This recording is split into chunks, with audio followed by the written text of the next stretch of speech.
Hi friends, tech P S സിയുടെ പുതിയൊരു വീഡിയോയിലേക്ക് എല്ലാവർക്കും സ്വാഗതം. വളരെ പ്രധാനപ്പെട്ട ചില മാറ്റങ്ങളോടെ ഡിവിഷണൽ അക്കൗണ്ടന്റിന്റെ ഒരു നോട്ടിഫിക്കേഷൻ പുറത്തു വന്നിട്ടുണ്ടായിരുന്നു. സോ ഈ നോട്ടിഫിക്കേഷനുമായിട്ട് ബന്ധപ്പെട്ട് ധാരാളം വീഡിയോസ് ഈ ചാനലിൽ മുൻപ് ചെയ്തിട്ടുള്ളതുമാണ്. ഇന്ന് ഈ ഒരു വീഡിയോയിലൂടെ ഡിവിഷണൽ അക്കൗണ്ടന്റിന് തയ്യാറെടുക്കുന്നവർക്ക് ഉപയോഗിക്കാവുന്ന പ്രധാനപ്പെട്ട ബുക്ക് ലിസ്റ്റുകളും റഫറൻസുകളും അതോടൊപ്പം ഈ ഒരു പോസ്റ്റിനെ സംബന്ധിക്കുന്ന മറ്റ് പ്രധാനപ്പെട്ട കാര്യങ്ങളും പ്രിലിംസിന്റെ സിലബസുമാണ് ഈ ഒരു വീഡിയോയിലൂടെ നമ്മൾ ഡിസ്കസ് ചെയ്യാനായിട്ട് പോകുന്നത്. സോ നമുക്ക് നേരെ വീഡിയോയിലേക്ക് കിടക്കാം.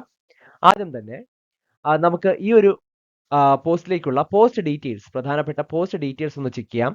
ആദ്യം തന്നെ കാറ്റഗറി നമ്പർ 724/2024 ആണ്. Department Kerala general service department. Name of post divisional accountant ആണ്. സ്കെയിൽ ഓഫ് പേ നിങ്ങൾക്ക് 50,200 രൂപ മുതൽ 1,05,300 രൂപ വരെ പ്രതീക്ഷിക്കാം. ഒരു വേക്കൻസി ആണ് നിലവിൽ അപ്ഡേറ്റ് ചെയ്യപ്പെട്ടിട്ടുള്ളതെങ്കിലും ഇതിൽ മാറ്റങ്ങൾ വരാനായിട്ട് സാധ്യതയുണ്ട്.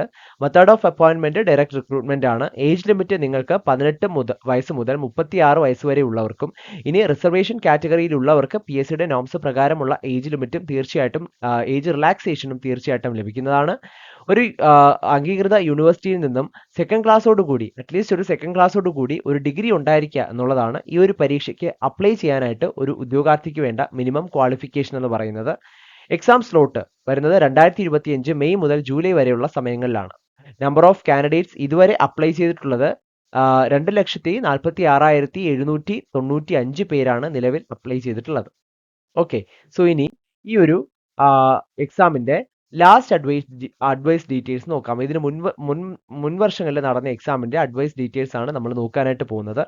അപ്പോൾ കാറ്റഗറി നമ്പർ നോക്കുകയാണെങ്കിൽ 392/2021 ആണ്.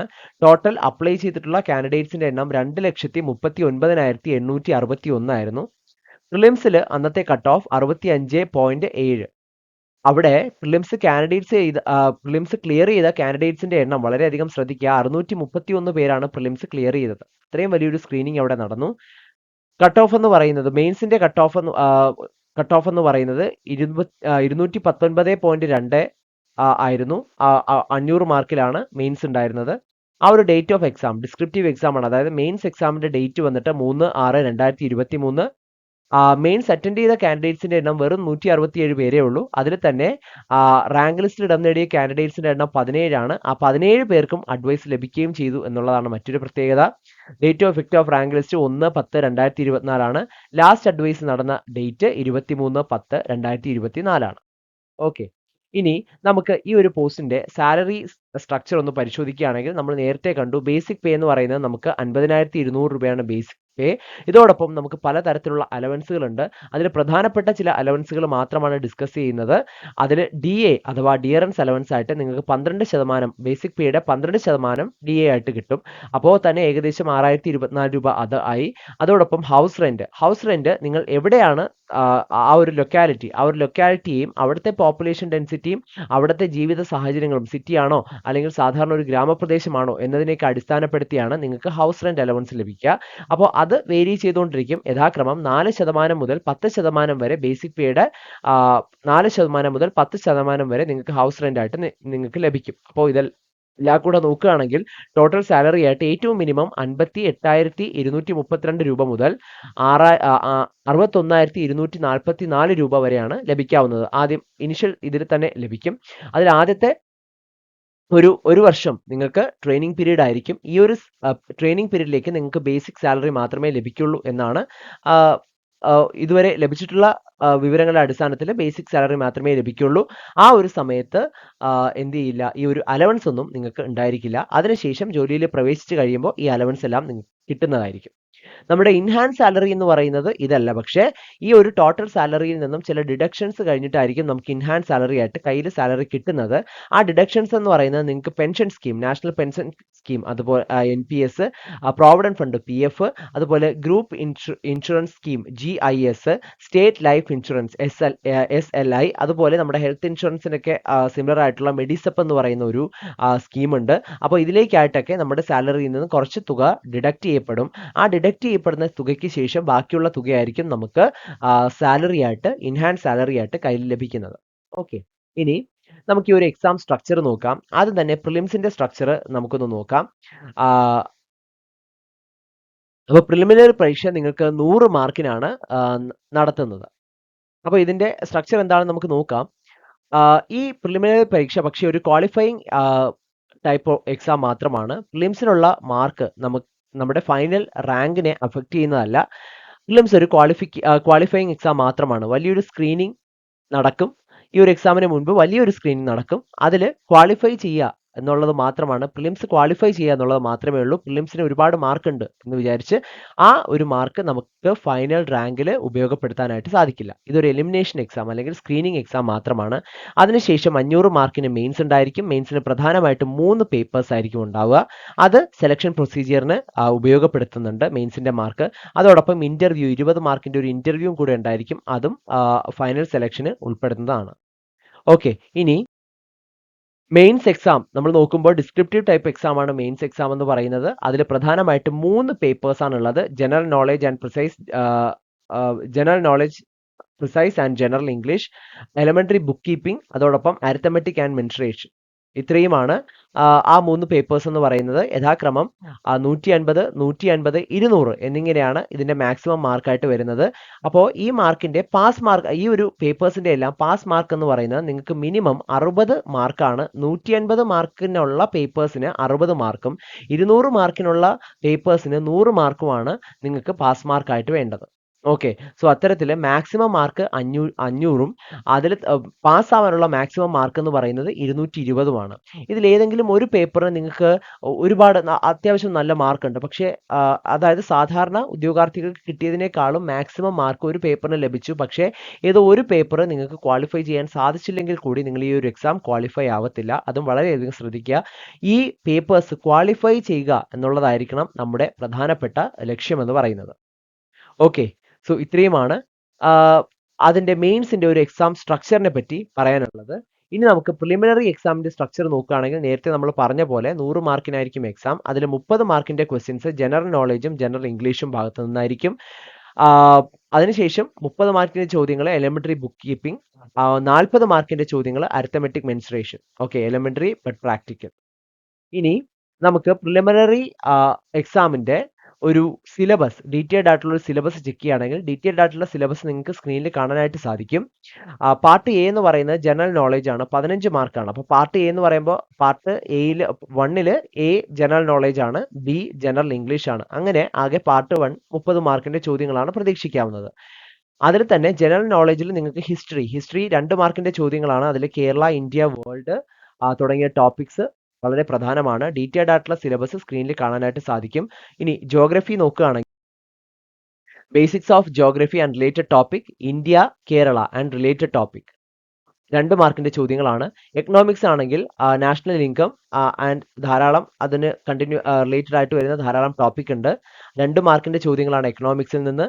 സിവിക്സിൽ നിന്നും അതുപോലെ 2 മാർക്ക്. ഡീറ്റെയിൽഡ് ആയിട്ടുള്ള എല്ലാ സബ് ടോപ്പിക്സും നിങ്ങൾക്ക് സ്ക്രീനിൽ കാണാനായിട്ട് സാധിക്കും. ശേഷം ഇന്ത്യൻ കോൺസ്റ്റിറ്റ്യൂഷൻ ആണ് 2 മാർക്കിന്റെ ചോദ്യങ്ങൾ. അതിനുശേഷം ആർട്സ്, സ്പോർട്സ് ആൻഡ് ലിറ്ററേച്ചർ ആണ് 2 മാർക്കിന്റെ ചോദ്യങ്ങൾ. അതിൽ ആർട്സിൽ ഏതൊക്കെ ഭാഗങ്ങളാണ് നിങ്ങൾ നന്നായിട്ട് പഠിക്കേണ്ടത്, സ്പോർട്സിൽ ഏതൊക്കെ ഭാഗങ്ങളാണ് നന്നായിട്ട് പഠിക്കേണ്ടത് എന്നെല്ലാം ഇവിടെ ലിസ്റ്റ് ഔട്ട് ചെയ്തിട്ടുണ്ട് സ്ക്രീനിൽ. അതിന്റെ അത് നിങ്ങൾക്ക് കാണാനായിട്ട് പറ്റും. ആ ലിസ്റ്റ് നിങ്ങൾക്ക് കാണാനായിട്ട് പറ്റും. ആർട്സിൽ ഏതൊക്കെ ഭാഗങ്ങൾ കവർ ചെയ്യുക, സ്പോർട്സിൽ ഏതൊക്കെ ഭാഗങ്ങളാണ് നമ്മൾ കവർ ചെയ്യേണ്ടത്, ഇനി ലിറ്ററേച്ചറിലും കൾച്ചറിലും എല്ലാം ഏതൊക്കെ ഭാഗങ്ങളാണ് കവർ ചെയ്യേണ്ടത് തുടങ്ങിയ കാര്യങ്ങളെല്ലാം കാണാനായിട്ട് സാധിക്കും. Basics of computer 2 മാർക്സിലാണ്. അവിടെ hardware, software, computer networks, internet, cyber crimes and cyber laws ഇത്രയും ടോപ്പിക്സ് ആണ് നമ്മൾ കവർ ചെയ്യേണ്ടതായിട്ടുള്ളത്. 2 മാർക്കിന്റെ ചോദ്യങ്ങൾ പ്രതീക്ഷിക്കാം. സയൻസ് ആൻഡ് ടെക്നോളജിയിൽ നിന്നും 1 മാർക്കിന്റെ ചോദ്യം. അവിടെ science and technology related topics, അതുപോലെ technology in space and defence related topics, energy requirement and efficiency related topics, എൻവയോൺമെന്റൽ സയൻസ് ആൻഡ് റിലേറ്റഡ് ടോപ്പിക്സ് ഇത്രയുമാണുള്ളത്. ഇത്രയും പാർട്ടിൽ നിന്നും നിങ്ങൾക്ക് 1 മാർക്കിന്റെ ചോദ്യം പ്രതീക്ഷിക്കാം. ഓക്കെ, ഇങ്ങനെയാണ് പാർട്ട് 1ലെ എ പാർട്ട് വരുന്നത്, ജനറൽ നോളജ്. ഇനി ജനറൽ ഇംഗ്ലീഷ് പാർട്ട് ബി നോക്കുകയാണെങ്കിൽ നൗൺ, ടെൻസ്, വെർബ്, അതേഴ്സ് എന്നിങ്ങനെയാണ് നിങ്ങൾക്ക് ആ ഒരു മാർക്ക് ഡിസ്ട്രിബ്യൂഷൻ വരുന്നത്. യഥാക്രമം ഈ ഓരോ സെക്ഷൻ 3, 4, 4, 4 എന്നിങ്ങനെയാണ് മാർക്ക് ഡിസ്ട്രിബ്യൂഷൻ വരുന്നത്. ഓക്കെ, അതിൽ തന്നെ ഏതൊക്കെ ഭാഗങ്ങളാണ് നോക്കേണ്ടത് എന്നുള്ള കാര്യം കൃത്യമായിട്ട് ഇവിടെ സ്ക്രീനിൽ നിങ്ങൾക്ക് കാണാനായിട്ട് സാധിക്കും. ഇനി അടുത്ത പാർട്ട് 2ൽ വരുന്നത് എലമെന്ററി ബുക്ക് കീപ്പിംഗ് ആണ്. അവിടെ മൊഡ്യൂൾ 1ൽ book keeping up to trial balance, module 2 trading and profit and loss accounts and balance sheet.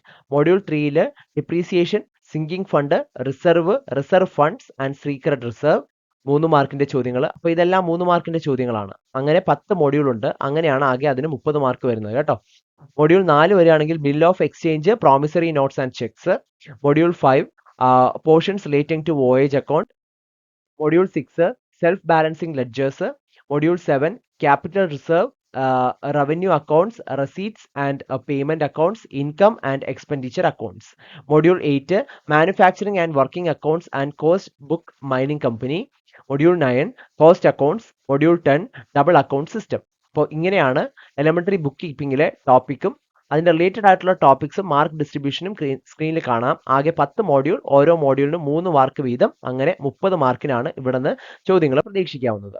അതിനുശേഷം പാർട്ട് 3 വരുന്നത് അരിത്തമെറ്റിക് ആൻഡ് മെൻസുറേഷൻ ആണ്. 40 മാർക്കിന്റെ ചോദ്യങ്ങളാണ്.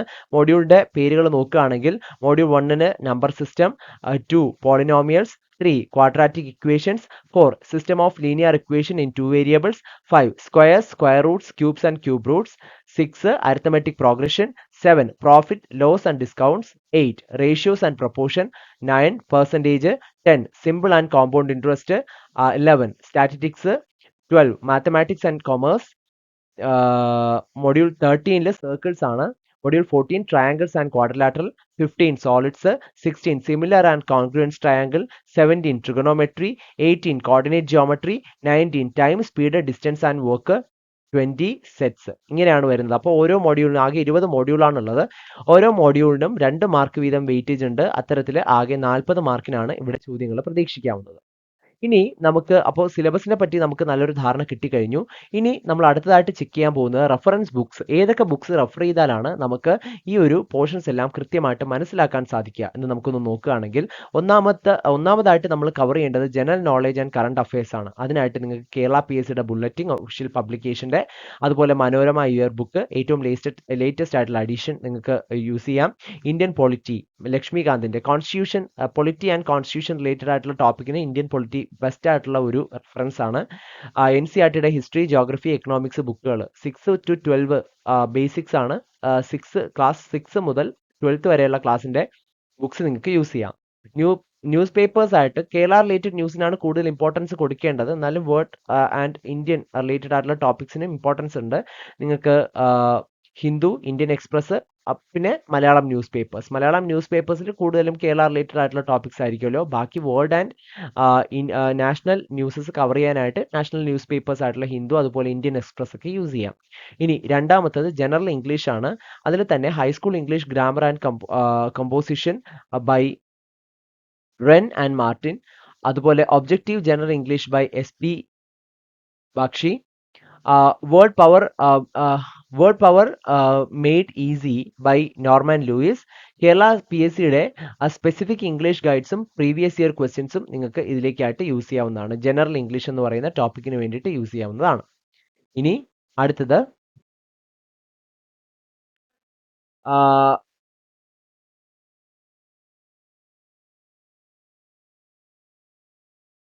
അടുത്തത് എലമെന്ററി ബുക്ക് കീപ്പിംഗിനായിട്ട് ഈ പറയുന്ന ബുക്സ് നിങ്ങൾക്ക് യൂസ് ചെയ്യാവുന്നതാണ്. Fundamentals of accounting by TS Grewal, advanced accountancy by RL Gupta and M Radhaswamy, principles and practice of accounting by MC Shukla and TS Grewal, NCERT accountancy financial accounting part 1ന്റെ text book for class 11 and advanced accounts by RN Carter. ഇത്രയും reference ആയിട്ട് നിങ്ങൾക്ക് use ചെയ്യാം. ഇനി arithmetic മെൻസുറേഷന് നിങ്ങൾക്ക് quantitative aptitude for competitive exam by RS Agarwal, fast track objective arithmetic by Rajesh Varma and a modern approach to verbal and non verbal reasoning by RS Agarwal. NCERTയുടെ mathematics books class 6 to 10 basic arithmetic knowledge കിട്ടാനായിട്ട് നിങ്ങൾക്ക് use ചെയ്യാവുന്നതാണ്. അടുത്തത് കേരള PSCയുടെ previous year question papers reference questions ആയിട്ട് use ചെയ്യാവുന്നതാണ്. അതായത് PSCയുടെ തന്നെ പ്രിലിമിനറി എക്സാമിന്റെ പ്രീവിയസ് പേപ്പേഴ്സും കേരള PSCയുടെ ഒഫീഷ്യൽ വെബ്സൈറ്റിൽ ഫ്രീ ആയിട്ടുള്ള പ്രീവിയസ് ക്വസ്റ്റ്യൻ പേപ്പേഴ്സ് അവൈലബിൾ ആയിരിക്കും. അതും നിങ്ങൾക്ക് പ്രിപ്പറേഷന് വേണ്ടിയിട്ട് ക്വസ്റ്റ്യൻസ് ആയിട്ട് യൂസ് ചെയ്യാവുന്നതാണ്. ഇനി പ്രിപ്പറേഷന് വേണ്ടിയിട്ടുള്ള എക്സ്ട്രാ ടിപ്സ് എന്ന് പറയുന്നത് ഡെയിലി കറണ്ട് അഫയേഴ്സ് കൃത്യമായിട്ട് അപ്ഡേറ്റ് ചെയ്തുകൊണ്ടിരിക്കുക. എക്സാമിന് ഒരു 3 മാസം മുൻപുള്ള കറണ്ട് അഫയേഴ്സ് കൃത്യമായിട്ട് അറിഞ്ഞിരിക്കണം. കാരണം അത് ആ ഒരു 3 മാസത്തിന് മുമ്പ് തന്നെ നിങ്ങൾക്ക് ഈ ഒരു ക്വസ്റ്റ്യൻ ഒക്കെ എന്തായാലും സെറ്റ് ആവും. അപ്പൊ അതിനുശേഷമുള്ള കറണ്ട് അഫയേഴ്സിന് വലിയ ഇമ്പോർട്ടൻസ് കൊടുക്കേണ്ട കാര്യമില്ല. അത് അതിനുശേഷം ഇന്റർവ്യൂവിനൊക്കെ ചിലപ്പോൾ ആവശ്യമായിട്ട് വന്നേക്കാം. Solve previous year papers to understand question pattern. ഇപ്പോൾ പ്രീവിയസ് ഇയർ പേപ്പേഴ്സ് തീർച്ചയായിട്ടും ഡിഗ്രി ലെവലിലുള്ള എക്സാമുകൾ പ്രിലിംസിന്റെ ആയാലും ഡിഗ്രി ലെവൽ എക്സാമുകളുടെ പ്രീവിയസ് ഇയർ പേപ്പേഴ്സ് ഒരു ക്വസ്റ്റ്യൻ പാറ്റേൺ ഒക്കെ മനസ്സിലാക്കാനായിട്ട് നിങ്ങൾക്ക് സോൾവ് ചെയ്ത് പഠിക്കാവുന്നതാണ്. ടോപ്പിക് വൈസ് ആയിട്ടുള്ളതും അതുപോലെ ഫുൾ സിലബസ് ബേസ്ഡ് ആയിട്ടുള്ള മോക്ക് ടെസ്റ്റുകൾ ഒരു റെപ്യൂട്ടഡ് ഇൻസ്റ്റിറ്റ്യൂഷന്റെ തീർച്ചയായിട്ടും അറ്റൻഡ് ചെയ്തിരിക്കണം. അതോടൊപ്പം ടൈം മാനേജ്മെന്റ് വളരെ ക്രൂഷ്യലാണ്. Time management crucial. ഓരോ മോക്ക് ടെസ്റ്റുകൾ നമ്മളിങ്ങനെ അറ്റൻഡ് ചെയ്തുകൊണ്ടിരിക്കുമ്പോഴും നമ്മുടെ ടൈം അത് ഇംപ്രൂവ് ആ ഒരു ടൈം മാനേജ്മെന്റ് സ്കിൽ അത് ഇംപ്രൂവ് ആവുന്നത് നമുക്ക് വിസിബിൾ ആയിട്ട് തന്നെ അറിയാൻ പറ്റും. അതുകൊണ്ട് തന്നെ വീക്ക്ലി മോക്ക് ടെസ്റ്റുകൾ എടുക്കുന്നത് വളരെ ഉപയോഗപ്രദമായിരിക്കും. ഇനി ഈ ഒരു ഡിവിഷണൽ അക്കൗണ്ടന്റ് പരീക്ഷയ്ക്ക് തയ്യാറെടുക്കുന്ന നിങ്ങൾക്കായിട്ട് ടെക് പി എസ് സിയുടെ ഒരു സ്മാർട്ട് റാങ്ക് ബൂസ്റ്റർ കോഴ്സ് ഞങ്ങൾ ഇൻട്രൊഡ്യൂസ് ചെയ്യാണ്. അപ്പോൾ ഈ ഒരു കോഴ്സിന്റെ പ്രധാനപ്പെട്ട സവിശേഷതകൾ എന്ന് പറയുന്നത് ഫുൾ സിലബസ് ബേസ്ഡ് ആയിട്ടുള്ള സ്മാർട്ട് നോട്ട്സ് PDF ഫോർമാറ്റിൽ നിങ്ങൾക്ക് ഡൗൺലോഡ് ചെയ്യാനായിട്ട് സാധിക്കും. Smart study plan with periodic topic wise exams, അതുപോലെ ഫുൾ സിലബസ് ബേസ്ഡ് ആയിട്ടുള്ള model exams with feedback, mentorship by best faculties in Kerala. കേരളത്തിലെ ബെസ്റ്റ് ഫാക്കൽറ്റീസ് നിങ്ങൾക്ക് തരുന്ന മെന്റർഷിപ്പും നിങ്ങൾക്ക് ലഭിക്കുന്നതാണ്. അപ്പോൾ ഈ ഒരു ഇത്രയും സവിശേഷതകളോട് കൂടിയ ഈ ഒരു റാങ്ക് ബൂസ്റ്റർ കോഴ്സ് നിങ്ങൾക്ക് ഇപ്പോൾ വെറും ടെക് പി എസ് സിയുടെ ഓഫർ പ്രൈസ് ആയിട്ടുള്ള 999 എന്ന നിസ്സാരമായ പ്രൈസിൽ സ്വന്തമാക്കാനായിട്ടും സാധിക്കും. അപ്പോൾ എത്രയും പെട്ടെന്ന് തന്നെ നിങ്ങൾ ഈ ഒരു പരീക്ഷയ്ക്ക് അപ്ലൈ ചെയ്തിട്ടുള്ളവരാണെങ്കിൽ പ്രിപ്പറേഷൻ ആരംഭിക്കേണ്ട സമയം കഴിഞ്ഞു. അപ്പോൾ എത്രയും പെട്ടെന്ന് തന്നെ പ്രിപ്പറേഷൻ ആരംഭിച്ചോളൂ. പ്രിപ്പറേഷൻ നടക്കുന്നവര് മോക്ക് ടെസ്റ്റുകൾ അറ്റൻഡ് ചെയ്യുന്നതിലും തുടങ്ങിയ കാര്യങ്ങളിലൊന്നും യാതൊരു മടിയും വിചാരിക്കരുത്. നന്നായിട്ട് പ്രിപ്പറേഷൻ മുന്നോട്ട് കൊണ്ടുപോവുക. ഈ ഒരു പരീക്ഷയ്ക്ക് തയ്യാറെടുക്കുന്ന എല്ലാ ഉദ്യോഗാർത്ഥികൾക്കും ടെക് പി എസ് സിയുടെ വിജയാശംസകൾ നേരുകയാണ്.